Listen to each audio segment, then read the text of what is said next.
Hello and welcome to Inside The Paddock, live from the Le Mans circuit in France. This is round 5 of MotoGP in 2026, and the sunshine. Don't get used to it because it's not going to be here for much longer. It's going to be here for the rest of today, but then the forecast for the weekend just starts to change ever so slightly. I'm not one to downplay the free practice sessions because normally they're a great indicator of who's going to be strong, who's not going to be strong, who might be struggling, who might have an advantage. But given the fact that the forecast is going to change so drastically going into Saturday and Sunday, Luca Marini, this man right here, was fastest in free practice 1. Should add the caveat, he was one of only a handful of riders to have put on a brand new rear tyre. But those lap times set in these glorious dry conditions, unfortunately, if, as the forecast suggests, the rain arrives tomorrow, are not going to be worth much value in terms of trying to get an understanding of who are going to be the race-winning contenders this weekend. So it's a vital hour practice session coming up for obvious reasons. MotoGP fans, you don't need me to tell you that getting inside the top 10 will make a weekend so much easier for a rider. But then by the time the sprint comes around, could be 50-50. And certainly Sunday's Grand Prix, with the very latest weather forecast this morning suggesting that it will be wet and very wet at that as well. It means that anything could happen and anything probably will happen, just like we saw 12 months ago when Johann Zarco became the first Frenchman to win his home MotoGP race in 71 years. Speaking to Lucio Cecchinello during that session, and even he, just like myself, get goosebumps. He said he starts to well up, or was starting to well up, on the run into this Grand Prix when he was seeing the run back, the highlights, all of those images from last year started to play again, whether it be Le Marseillaise ringing out loud by 300,000 people, a historic, a never before seen MotoGP crowd that was in attendance, or whether it was Johann running over to the crowd, performing his signature backflip in front of that record crowd. The noise, the atmosphere, for me, was something very, very special indeed to be a part of last year, and something I will cherish for a long time. Fingers crossed, as a lot of French fans are hoping, with the forecast as it is, they may well get the opportunity to see something pretty similar once again. Right, let's go down in towards the back of the boxes here in Le Mans, where we can update you on little bits and pieces with regards to technical updates from the factories, because of course MotoGP, since our last review, are testing the Monday following on from Jerez, and it seems as though most of the factories have been able to bring very small updates. Ducati, the big ones, as you all know, playing catch-up to try and close the gap to the Aprilia. Of course, the dominant force of Ducati have seen their position at the top of MotoGP rumbled ever so slightly, with now Aprilia seemingly the top dog.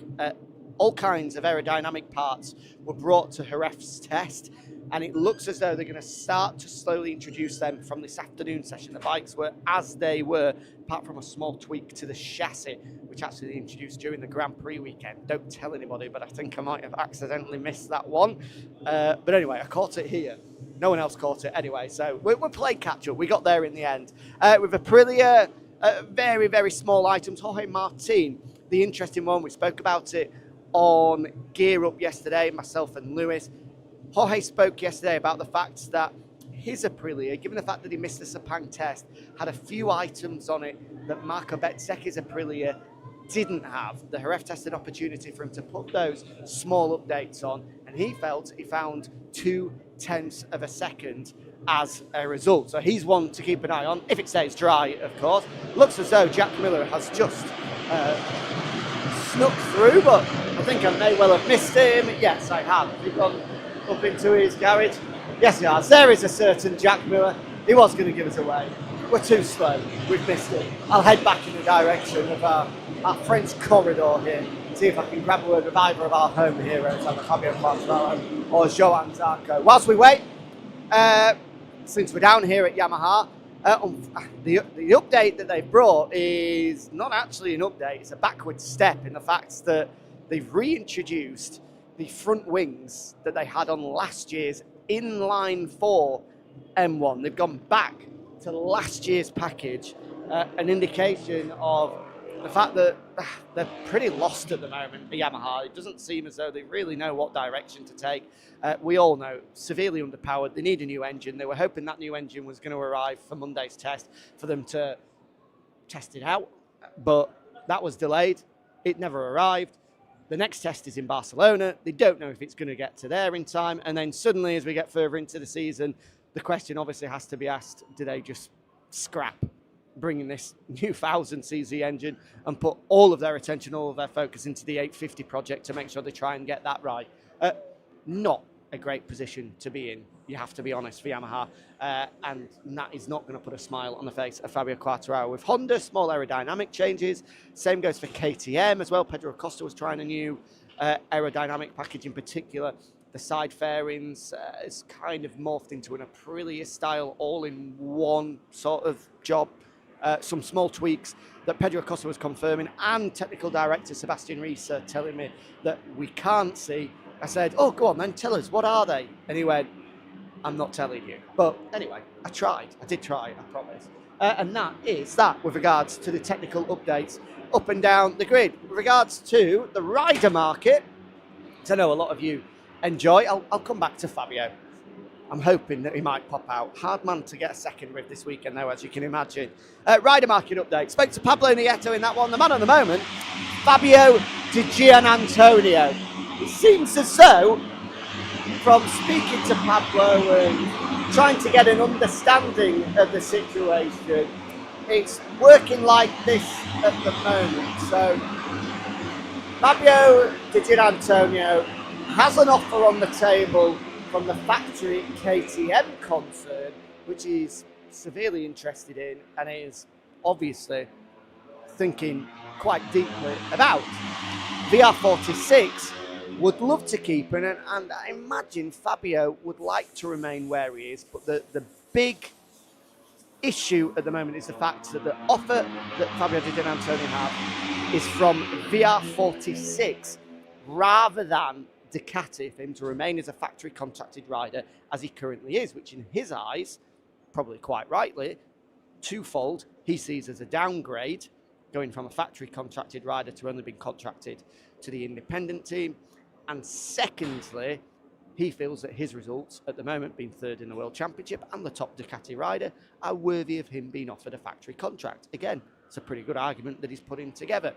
Add on top of that, as well, as we go into a new regulation change, the speed at which bikes will develop and improve as we go throughout the course next year means that being a factory contracted rider is as important as ever. To being a factory team is as important as ever, because, as you know, when new items arrive, they instantly go to the factory rider and the factory teams. And if the bikes develop at the speed at which we anticipate them to, it means that if you're on an independent contract with an independent team, you're going to very quickly get left behind and not have the opportunity to be able to compete at the sharp end. So that's the key thing for Fabio Di Gianantonio. Pablo Nieto was explaining that VR46, being the factory supported team, are currently with one-year-old bike that Franco Morbidelli is riding, the GP25, and one full factory bike that Fabio Di Gianantonio is riding, the GP26. He's hoping, through negotiations with VR46 at the moment, you might know that nothing has been announced. We fully expect that VR46 will remain with Ducati, even though their contract comes to an end with them at the end of this year. There's no doubt, and they are going to remain, but the key moment in the negotiations comes down to the fact that VR46 want Ducati to provide them 2 factory bikes next year, and as a result, Digia can then become a fully factory contracted rider, which may be enough to stop him from signing that KTM deal and remaining at VR46. There you go, you're up to speed. I think I explained that. It's quite a long explanation, but these rider market negotiations are never simple, are never easy. Digia, given his results, as we said, is the man of the moment, has got a lot of interest. I think Yamaha had put an offer together for him, but they've gone in a different direction. Looks as though it's going to be Jorge Martin and this man, Ai Ogura, we'll grab a word with Ai, actually. See, he's getting a few photos. I'm going to squeeze through and just try and say hello to Ai. I wonder how he went this morning, because he was very fast in the opening sector, I believe it was. It's normally a slow builder throughout a weekend, is Ai. So we'll ask the question and find out how he felt things went. He was saying it yesterday, that for him the key thing is just getting wet weather practice. He doesn't feel that comfortable in the wet on a MotoGP bike at the moment. Ai, very quickly, how was this morning? Good. Good? How was the track? Felt good? Felt grippy? Track's good. Looking forward to this afternoon? Yes. Perfect. Have a good one. There we go. Ai Ogura. I do love him. He's just a great, great lad. You wouldn't think that he's a MotoGP rider. He goes so under the radar. That is Ai. And that's not Ai being rude. That is just Ai being Ai.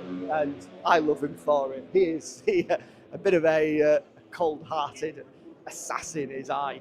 Goes about his business in a very quiet manner, but once that visor comes down, once that helmet comes on, he is an absolute animal out on track, especially in those later stages. But yeah, maybe for him, one of a few riders that isn't looking at the forecast and is that excited because he has had his struggles in the wet conditions since moving up to MotoGP from Moto2. And like you said, he just needs wet track time to be able to improve his skills, to be able to feel more comfortable, to be able to feel like he can push slightly more than what he currently does. We'll finish off then. In fact, let's skip through this way. Managed to at least chat with one MotoGP rider. I mean, we got 3 words out of him, but 3 words is better than 0. There we go. I'm sure the press are now feverishly typing away with my Ai Ogura exclusive. Headlines have been grabbed around the world. Ogura excited for this afternoon's practice session. A lot of people say that we don't get the exclusive, we don't get the big headlines on Inside the Paddock, but that right there is proof that we do. Right, is there anyone down here? I'm seeing a lot of fans waiting. I'm not seeing a lot of people. So, oh wow, would you look at this, right on time. Pecco Bagnaia. Pecco, good morning. How are you? Oh, I just got aired by Pecco. Oh no. He gave us a good morning anyway. In fact, let me run after him. He's going to sign some signatures. Pecco will always chat. He had a good morning. So when he finishes, he will tell me. Find out how he felt this morning went. Obviously, a lot of work to be done down at Ducati. He was happy, I think, as one of his younger fans gets a photo. Look at that, good man. And he's got the 63 shirt, he's got the 63 cap on as well. That is a proper Pecco Bagnaia fan. We love to see that. Of course, Le Mans, one of the, well, in fact, is the best attended Grand Prix of the season. And as a result, that means that even on a Friday, the paddock is pretty lively and the atmosphere is already quite alive. And Pecco, as you'll have seen on Inside the Paddock, time and time again, ever the gentleman, has always got time for fans, has always got time for a signature and a selfie. He is one of the good guys. He really is. I know I said that about Ai as well. In fact, they all are. I know I get carried away, but genuinely, they are great ambassadors of the sport, none more so than Pecco Bagnaia. I won't keep him on because he's been so good with his time. He needs to get out of his stinky leathers. But I just want to know how he went this morning. He actually came to speak to the media yesterday, fresh from arriving at the circuit. He had his backpack on him yesterday whilst doing his media debrief. And I said to him, you look like a kid on his first day of school with his big backpack on, leaning over. He had that much stuff inside of it. So thankfully, he doesn't have that backpack on him today. He looks in a lot better condition. He looks not in any way like a kid in his first year at school. But you do feel that this is a big weekend for him. It's a place that he's had a lot of success at before, victories in a couple of the classes, most notably here in MotoGP, of course, as well. And you think that maybe the wet weather, of course, he was on the podium in the sprint in the wet just a couple of weeks ago in that wild sprint. So he said normally his feeling, his pace in a way, is all down to the track conditions and just how much grip there is. If there's grip, he's able to push, like with all riders. Very quickly, how was that? Good? Okay, there we go. I'm happy. I've got one word. A thumb up. He's happy. Good. I wanted to wait for that exclusive, and I've got it. It's now been locked out. And in he goes. There we go. Once again. Exclusive after exclusive on Inside the Paddock. There you go. You can go into this afternoon knowing that Ai Ogura is excited for practice, and Pecco Bagnaia felt good after this morning. You're very welcome.